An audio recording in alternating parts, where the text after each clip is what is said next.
নমস্কার বন্ধুরা, কেমন আছেন সবাই? আজ আমি বানিয়েছি নিরামিষ মোচার ঘন্ট।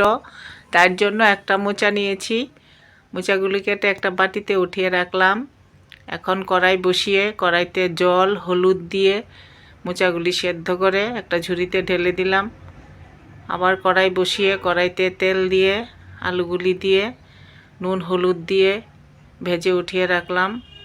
আলু ভাজা তেলেই ফোড়নে দিয়েছিলাম শুকনো লঙ্কা, তেজপাতা, পাঁচ সম্ভার দিয়ে কাঁচা লঙ্কা দিয়ে তার মধ্যে সিদ্ধ করা মোচাগুলি ঢেলে দিলাম।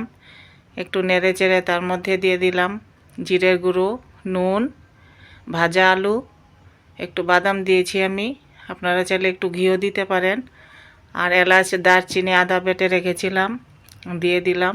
হয়ে গেল আমার নিরামিষ মোচার ঘন্ট। রেসিপিটি ভালো লাগলে লাইক শেয়ার করবেন, কমেন্টে জানাবেন এবং চ্যানেলটিকে সাবস্ক্রাইব করবেন।